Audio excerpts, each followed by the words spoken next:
de los nicaragüenses estamos bajo amenaza de muerte. Es lo que resume, tal vez, nos están amenazando de muerte nada más ni nada menos que el presidente y dictador Daniel Ortega, su familia, sus fanáticos, sus paramilitares, su policía y su ejército. Pero ¿qué cambió noche a la mañana o de una semana a otra, desde el último cuarto poder a este? Pues precisamente cambió mucho. La debacle del dictador costaría del último cuarto poder a este viernes que iba a pasar en Bolivia. Esto ha crispado los nervios de la dictadura, tanto en Venezuela, cubana, prácticamente a su fascismo. El fascismo utiliza el miedo, siempre ha utilizado el miedo desde tiempos de Hitler. Arrepientan, según ellos, de sus malos caminos. En este caso, quieren ablandar, hacer cambiar al pueblo nicaragüense, que en su gran mayoría ha dicho de que Nicaragua con el sandinismo y la dictadura sandinista no tiene ningún tipo de futuro como nación, como economía y como pueblo. El fascismo utiliza el miedo y la violencia para ser manipulables y ejercer deliberadamente el temor para controlar el comportamiento de los demás. Eso es lo que está pasando. De eso es lo que nosotros estamos siendo víctimas, la gran mayoría del pueblo nicaragüense. Y yo me atrevería a decir, y muchos sandinistas que trabajan en el Estado y otros sandinistas que aunque no trabajan en el Estado saben de que no pueden estar amenazando de muerte, mucho menos desde la presidencia de la República o desde el partido, sea cual sea este partido, mucho menos desde grupos paramilitares. El fascismo, cuando llega a este nivel de desesperación, es porque tiene mucho temor. Tiene un temor de lo que se vio reflejado como un espejo en Bolivia. Están atemorizados, están temerosos de que lo mismo que pasó en Bolivia se repita en Nicaragua. Ese es el punto.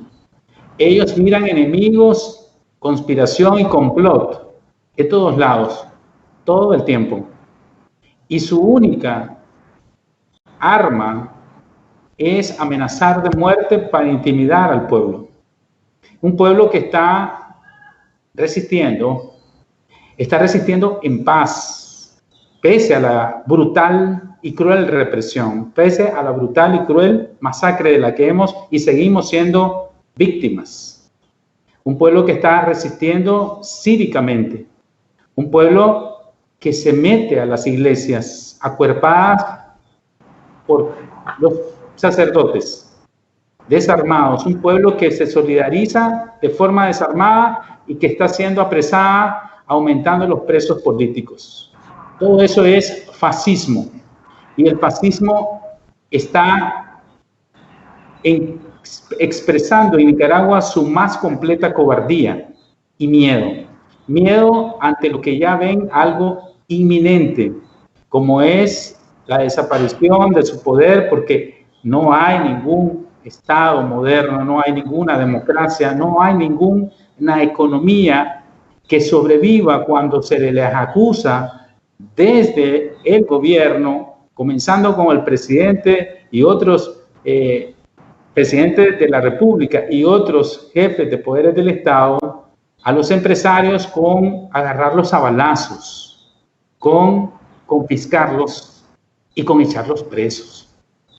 ¿Qué empresario, nacional o extranjero, va a invertir un Córdoba o un dólar en Nicaragua? Lamentablemente, todas estas acciones que hemos visto en la última semana han hecho que decenas de empresas, cuidado, centenares de empresas hayan decidido salir de Nicaragua. Si todavía le estaban dando unos 6 meses más, un semestre más, un año más para retirarse del país, ya decidieron retirarse y cerrar sus operaciones en Nicaragua.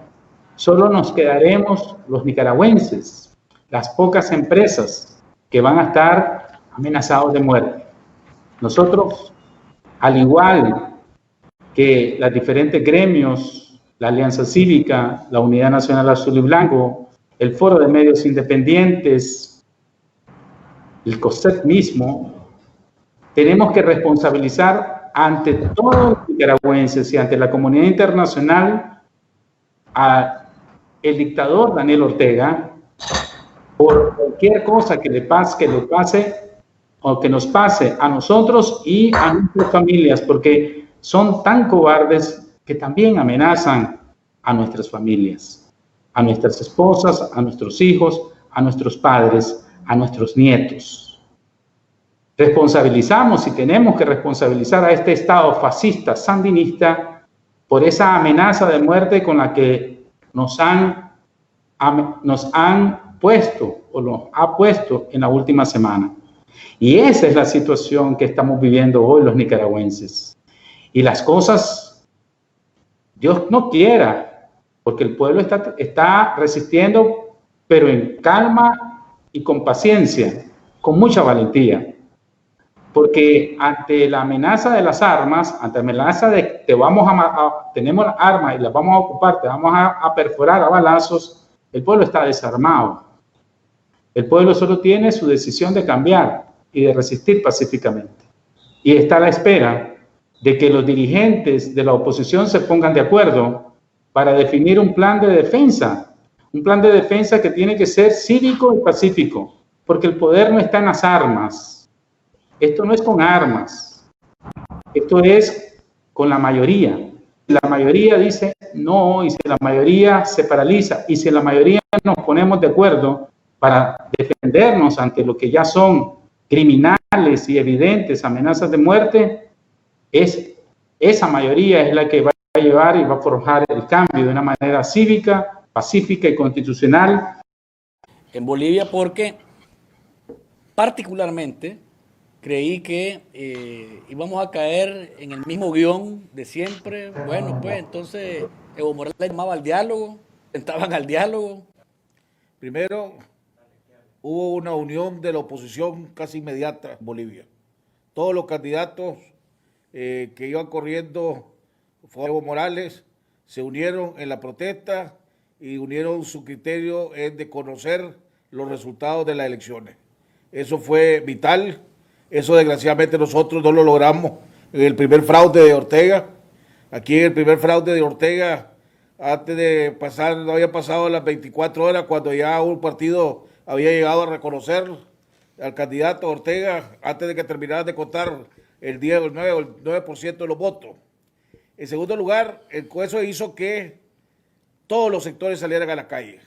Todos los sectores, todos los gremios, trabajadores, políticos, partidos políticos, todos salieron a la calle. Cosa muy importante que aquí lo hemos logrado, salir a la calle. Y se incluyó el sector empresarial y hubo un paro nacional. Un paro nacional más la protesta de la calle. Y no fue un paro de 24 horas. Y no fue un paro de 2 semanas. Con más de 2 semanas, un poco más de 10 días. 21 días. 21 días, 3 semanas casi fue el paro. Eso fue importantísimo. Pero lo clave de todo fue el ejército y la policía. Y el primero que dio la pauta fue la policía, cuando se puso al lado del pueblo y no hubo represión, hubo respeto a que manifestaran, a protestaran, y después el ejército, al darse cuenta de lo que estaba el actuar de la policía, también se puso al lado de la Constitución.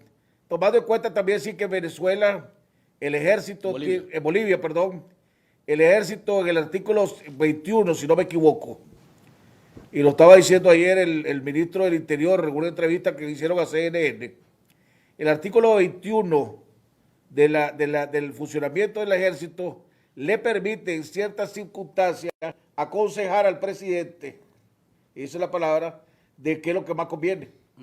¿Verdad? Entonces, el ejército le recomendó a Evo Morales que lo que más convenía era que se retirara, que aceptara. La posición fuerte de la comunidad internacional, de la OEA, de decir que esto fue un fraude y un fraude descarado, mal hecho, mal montado, hizo que se desencadenara todo esto. Y yo creo que agarraron a Ortega. A Morales. No, a Morales, pues lógicamente, pero a Ortega lo agarraron desprevenido, no se esperaba esto, y cada vez entonces ahora está más aislado. Y yo creo que se despertó ante la idea de que su última carta bajo la manga que él tenía, que era un fraude en el 2021, no le va a dar resultados.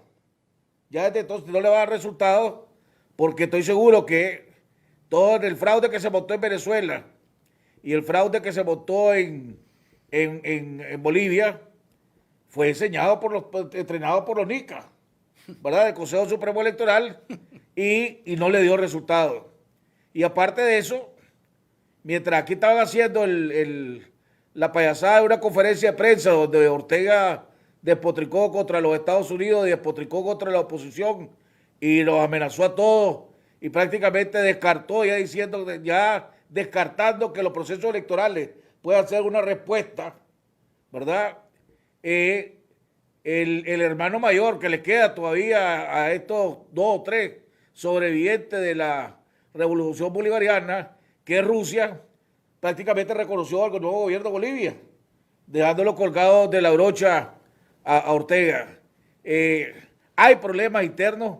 Más adelante vamos a estar tocando la información que tengo de problemas internos de Rosario Murillo sancionando a Avellán, destituyéndolo. Después lo tuvo que volver, que Daniel Ortega lo volvió a reintegrar. Los pleitos internos alrededor de la Corte Suprema de Justicia, donde Daniel Ortega le dio paso a que Gallardo Arce controlara la Corte Suprema de Justicia, y después Rosario Murillo diciendo que no, que era de Tomocadalao. Es decir, ellos tienen problemas internos fuertes. Las declaraciones de Pastora, que no va a ir de Pastora a un canal estatal, ¿verdad? Por más loco que sea, no es tan loco. Y el señor yo no creo que vuelva a ir a otra entrevista después de eso. Y que Moisés Absalón Pastora, conociendo cómo protege sus huesos, ¿verdad? Le haya permitido a Ed Pastora decir lo que dijo y no cortarlo. Alguien o lo mandó ella o lo mandó él. Pero fue con el visto bueno uno de los dos.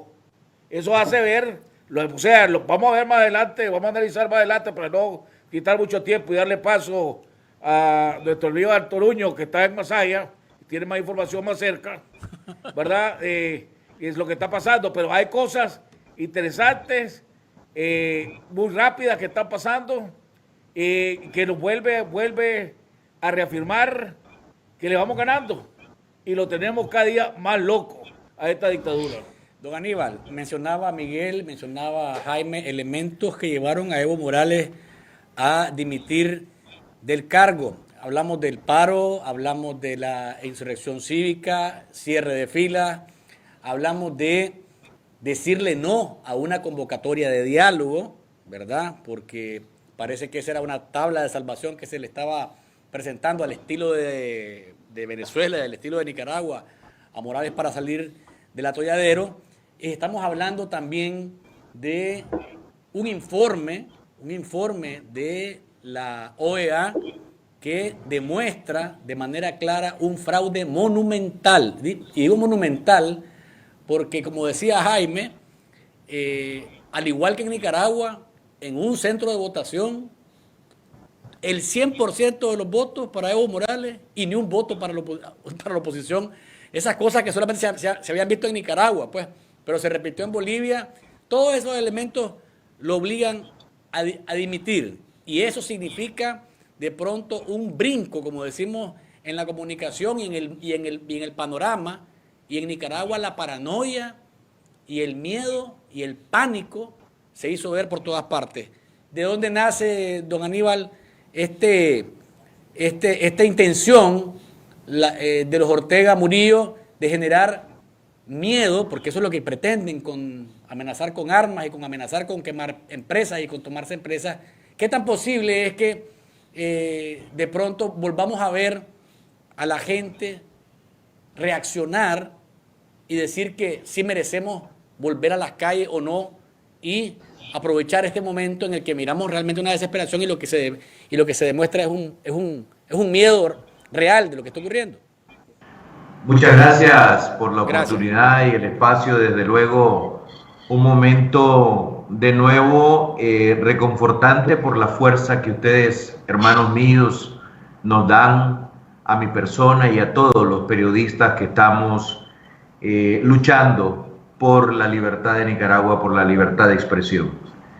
Y quiero remarcar lo que decía Miguel, y desde la perspectiva que tenemos aquí dentro de Nicaragua, a pesar de lo que he vivido y a pesar de lo que vivimos, veo con preocupación inmensa a Daniel Ortega en las últimas 72 horas, diría yo, en una guerra total, amenaza con balas y muerte, odio a empresarios, persigue a la Iglesia Católica, encarcela a 13 presos políticos, entre ellos Amaya Coppens, tiene bloqueada totalmente la entrada a la iglesia San Miguel Arcángel, donde un grupo de periodistas han querido intentar alcanzar para llevarle la medicina al padre Edwin, que padece de diabetes. Y realmente verlo desde acá y ver a Masaya ocupada y ver el enorme odio que genera Daniel Ortega, Gustavo Porras, pasando por su hijo Juan Carlos Ortega, que receta balas en vez de flores a los empresarios y la oposición, a Daniel Ortega, que amenaza con declarar la guerra si en su teoría no se respetan los votos en Bolivia. Daniel Ortega parecería que perdió la razón y está en guerra nuevamente en Nicaragua. Me parece que el mensaje de Daniel se arrecha y dice que como no le vamos a aceptar el robo de las elecciones, cuando se realicen ellas, entonces él dice no hay elecciones, levanto campo, me voy, su problema. Y efectivamente yo creo que una de las preocupaciones de Daniel Ortega está y estriba en que por primera vez en mucho tiempo la Organización de Estados Americanos y Luis Almagro estableció y dijo de que el golpe de Estado lo había dado Evo Morales, robándose las elecciones. Eso marca un precedente, porque teníamos rato de estar esperando una posición clara de la Organización de Estados Americanos, que se vislumbra, por supuesto, lo que podría estar ocurriendo en Nicaragua y el plan de Daniel Ortega de implementar unas elecciones a su medida y que de alguna manera venga y quiera arrebatarlas. Entonces ve con pánico y ve en el espejo entero lo que le puede suceder a Daniel Ortega una vez que intente robarle las elecciones y el voto a los nicaragüenses. Hay 13 personas capturadas. Daniel Ortega de nuevo en una ola de odio contra empresarios, contra ciudadanos, atenta y dice inclusive de que volverá a armarse como los revolucionarios para defender su revolución, y que me parece que está de nuevo un ataque frontal contra la población. Y visto desde acá de Nicaragua, yo te soy franco, me siento inmensamente preocupado, porque podés ver el despliegue de paramilitares y militares, policía orteguista, un despliegue inmenso de fuerza contra una población que lo único que está haciendo es estar en una huelga de hambre de las madres que tienen presos políticos, que el padre Román les brinda espacio como para que se puedan expresar, y termina en una desgracia. Y básicamente creo que Daniel Ortega junto con su gente ha perdido la razón, han perdido el rumbo total y completo. Pienso de que Daniel Ortega piensa en guerra, retoma las balas y retoma la muerte, el odio que expresa Rosario Murillo en sus discursos, lo que hizo su hijo Juan Carlos de ir a apostarse frente al Consejo Superior de la Empresa Privada con 5 personas, parecía de pronto demencial. También decir que recetaba balas, que la libertad no se conquista con flores, sino que con balazos. Entonces me parece que es una arremetida del régimen con terror, con balas, con odio, con represión.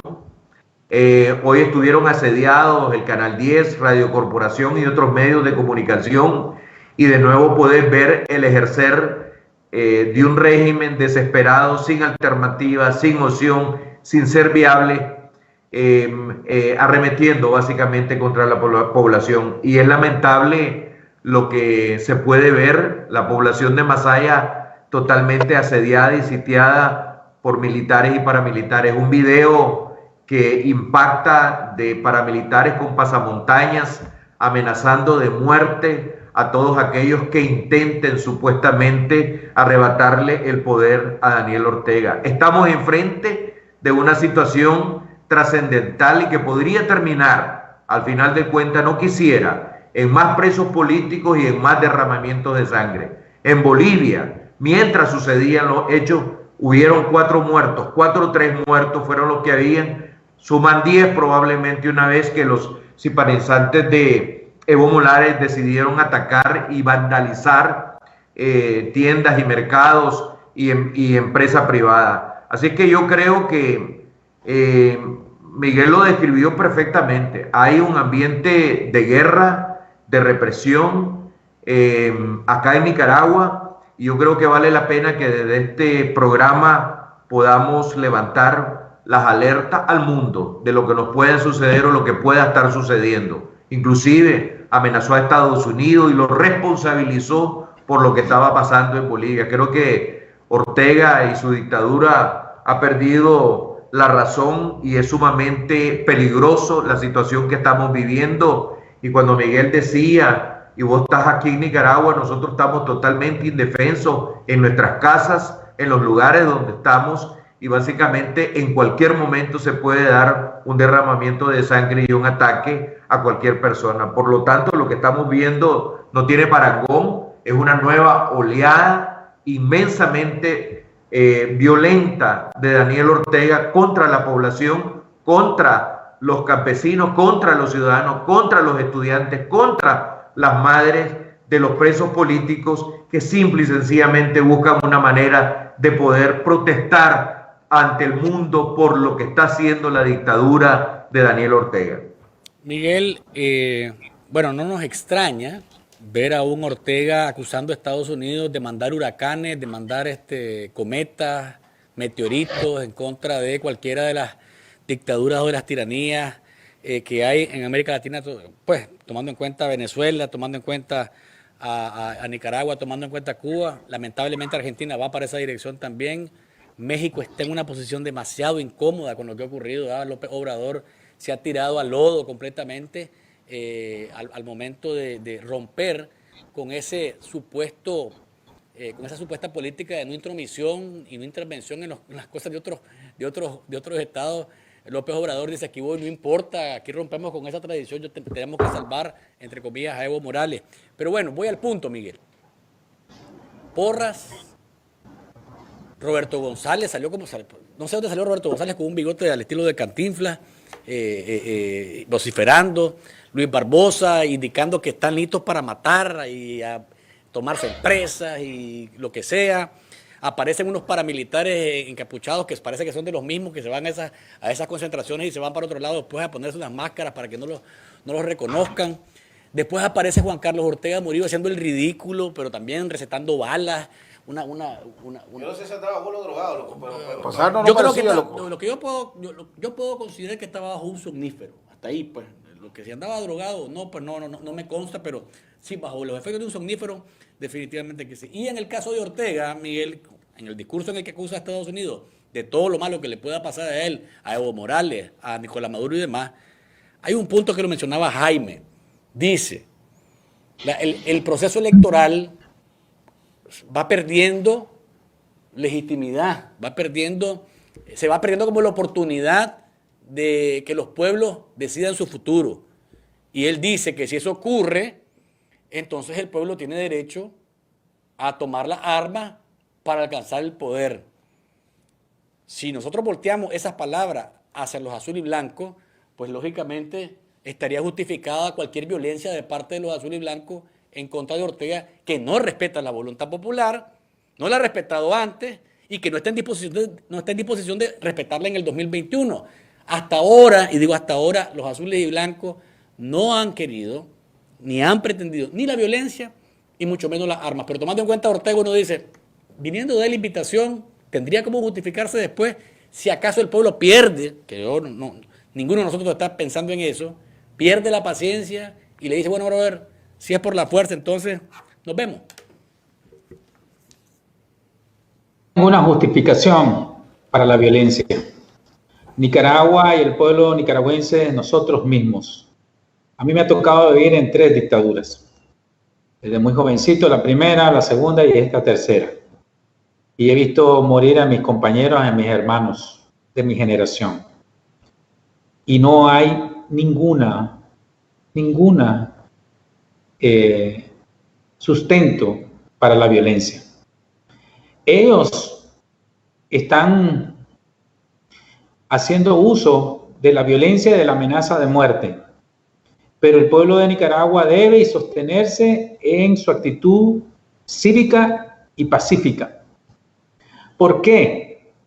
Porque está dando resultados. Porque alguien te puede amenazar a vos de muerte o te puede amenazar con echarte preso o robarte tus propiedades, si no es que está desesperado.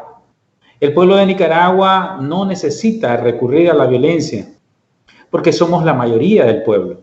Es una minoría del pueblo la que está en esa posición de amenaza de muerte contra una mayoría. Yo les pongo el ejemplo de por qué el ataque a la empresa privada, por qué el ataque al Consejo Superior de la empresa privada, que son 28 cámaras de diferentes rubros. Estamos hablando un poco más o menos, yo creo que mucho menos, de 30.000 empresas de las que quedan sobreviviendo en Nicaragua.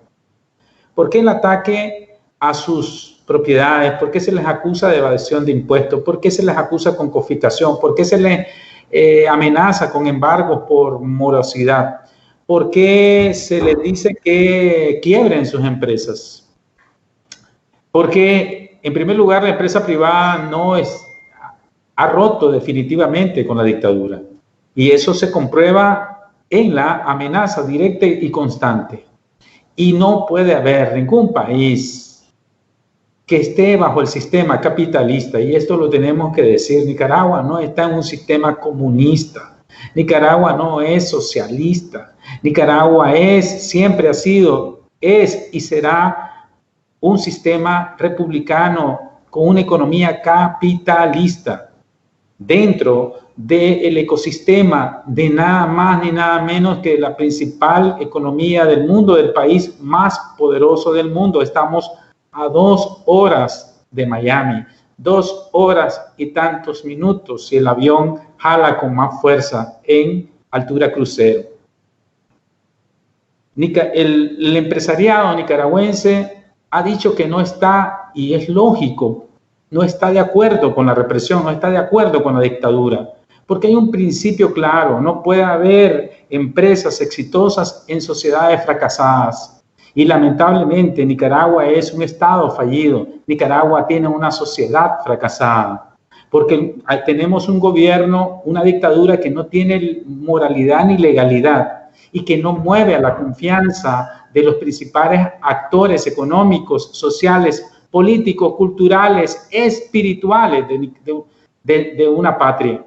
Por tanto, lo que ustedes están viendo es la desesperación y cada vez que ataquen al empresariado, cada vez que ataquen a la empresa privada, cada vez que ataquen la propiedad privada, cada vez que confisquen, porque lamentablemente lo que estamos viendo es que va a venir una oleada de confiscaciones, Va a venir una oleada de represión, va a haber más presos políticos como estos muchachos y jóvenes y ciudadanos que intentaron llegar ayer a la iglesia para darle una botella de agua purificada a las madres que se declararon de reos políticos, se declararon en huelga de hambre bajo el auspicio y la protección de un humilde cura de Masaya. Ellos están presos y estamos viendo el aumento de los presos políticos, ya vamos a sobrepasar los 150. Y la dictadura está apostando a eso, está apostando a que esto se quiebre, se rompa, y que ellos, al amenazar con guerra, al amenazar de muerte a los que no piensan como ellos, que en efecto somos la mayoría de este país, ellos están buscando cómo que caigamos en la tentación de la violencia, y no podemos darnos el lujo de eso. La resistencia pacífica, la resistencia está dando resultados. Ellos ya no tienen el control del país. Ellos amenazan con armas. Ellos reprimen para mantenerse en el poder, pero no están gobernando. ¿Cómo va a gobernar un presidente si tiene a la gran mayoría de los empresarios que brindan el 99% de los empleos legales de este país, los que dan impuestos? ¿Cómo va a hacer eso un gobernante? Entonces, lamentablemente, va a haber más represión antes de que esto se componga. Y estamos viendo los umbrales. ¿Por qué? Porque tienen miedo, porque lo de Bolivia les pegó en la cara de repente. No se lo esperaban. Ellos iban con el mismo manual. El hombre dijo que él iba a estar de presidente hasta que se muriera, Evo Morales, y que cuando le consultó a su pueblo, le dijo al pueblo: no, ya no queremos que se reelija, nosotros no nos han consultado nada. Por lo menos al pueblo bolivariano, al boliviano le consultaron y el pueblo dijo: no, Evo, ya está suficiente, andate a tu casa. Pero él dijo: no, el mismo guión de Daniel Ortega, yo tengo mis derechos humanos y nadie me los puede violar, yo puedo ser presidente por siempre. Y se fue contra su propio pueblo. Y después el mismo guión de los fraudes electorales, donde ya estamos viendo, están nicaragüenses ahí, cubanos y venezolanos que ya estaban y armaron el fraude que fue develado por la OEA y que levantó a un pueblo. El gran factor que ellos no miraban, porque no es que no haya corrupción en la policía de Bolivia o en el ejército de Bolivia, pero el gran factor humano, incluso yo creo que divino, porque ahí tuvo que ver el Espíritu Santo, es que el ejército y la policía de Bolivia no fueron tan criminales como los nuestros. No se hicieron de la vista gorda ante grupos paramilitares que ya estaban operando unas horas antes, unos días antes de la renuncia de Evo Morales. Se pusieron en defensa y a la par del pueblo. Esa fue el gran hándicap, el jaque mate. Pero esto los agarró fuera de base. Y entonces aquí lo que los sandinistas en el gobierno saben hacer es amenazar de muerte, es reprimir, y eso es lo que están haciendo. Pero eso denota una descomposición a lo interno, un temor a lo interno. Y esto de generar más represión va a generar, por lógica, más resistencia, más presos políticos, más familias afectadas, más presión nacional e internacional, más, Dios no quiera, pero si llega a haber una masacre, si llega a haber otra masacre en Nicaragua, el pueblo y el mundo no lo va a poder soportar y va a haber una reacción. Para cada acción hay una reacción.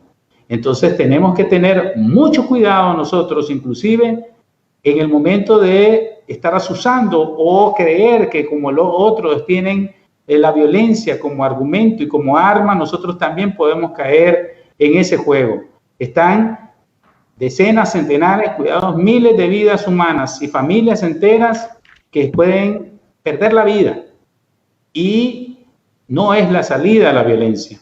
Incluso ante la represión y el aumento de la represión, la resistencia cívica y pacífica organizada, coherente, bajo un plan de que se le diga a este grupo que está en el poder, que tiene 40.000, 50.000 ACAs apuntándonos a todos nosotros, mira, sin nosotros ustedes no pueden vivir, sin nosotros ustedes no pueden recibir salario, sin nosotros ustedes no pueden convivir porque ustedes viven con nosotros. Ellos tienen madres, ellos tienen esposas y esposos, ellos tienen hijos e hijas y ellos viven en una comunidad.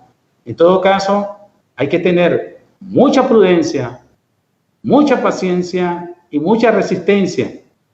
Y cada palabra, cada acción, evitar que caiga eso como un argumento de excusa para generar más dolor y más luto al pueblo de Nicaragua. Muchachos.